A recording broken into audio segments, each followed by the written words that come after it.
को लेके आमे प्रतिवाद करिछु राज्य सभा सम्मिलन करछु एवं 20 तारिख सुधा आमे टाइम देइछु 20 तारिख सुधा जदि मंत्री इस्तीफा न ताहले 20 तारिख अनशन जारी रहिबो आमे एगला 16 तारिख 20 तारिख सुधा सरकार जदि मंत्री को जदि बहिष्कार कर देबे बा मंत्री निज इस्तीफा दे देबे ताल ठीक अछि न देबे ताले 20 तारिख को हमरे अनशन कंटिन्यू चलिबो जो जाय मंत्री इस्तीफा देई नांती से जाय अनशन चलिबा पर समय जानचंती प्रथम रु अष्टम जाए जो बही जो छापी जो थे अनेक त्रुटि अच्छी जहाँ नहीं सरकार स्वीकार कर सरकार मान नहीं बड़ त्रुटि अच्छी जदि मानला कहीं मंत्री इस्तीफा देवे ना अहंकार कहीं बसती या आम अनशन चलो सरकार जो अहंकार बसती जो जाए इस्तीफा देना से जाए अनशन चलिए जानते ओडिशार पिला झालमुड़ी पढ़े बेलपड़ा केमती होची आगे यही सब जिन करेंगे पिला छुआ किए वैज्ञानिक हम किए डाक्तर हम से बड़ चाकरी करेंगे आम पिला झालमुड़ी आ बेलपड़ा रही ये आज्ञा अति निंदनीय कथा ओडिया अस्मिता को आज जो ओडिया अस्मिता लड़े संघ जारी रहा 20 तारिख आम अनशन जारी रहा जो जाए गणशिक्षा मंत्री नित्यानंद गौड़ इस्तीफा देना जो पाठ्यपुस्तक स्कूल रे विद्यालय पाठ्यपुस्तक नुआ पाठ्यपुस्तक छपिकी आसला से 55 पुस्तक रे 1678 भूल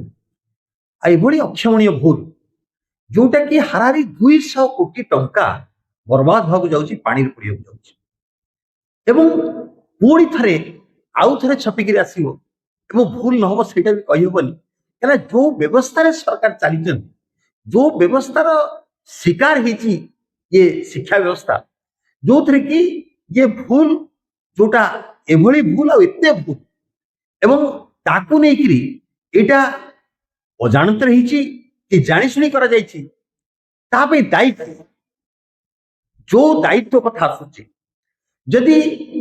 आर दायित्व के न नेबे ताले भूल एभली दी चल सेति पाई नवनिर्माण युव छात्र संगठन गत 9 तारिख रे क्रांति दिवस रे सरकार को चेतावनी देथिला जे जदि ए भूल पाई आर दायित्व नैतिक दायित्व नहीं करी गणशिक्षा मंत्री नित्यानंद गौड़ इस्तीफा दियंतु ताले आगामी 20 तारिख जो कार्यक्रम आरंभ हबो सत्याग्रह आरंभ हबो जो थे नवनिर्माण युव छात्र संगठन रो जे राज्य संयोजक मनमोहन अलंच अछंती सी अनशन बसवे अनिर्दिष्ट काल अनशन बसवे से आज आहरी स्पष्ट भाव में जो घोषणा करिया जाऊँ जदि सरकार 20 तारिख पर्यंत ए क्षेत्र में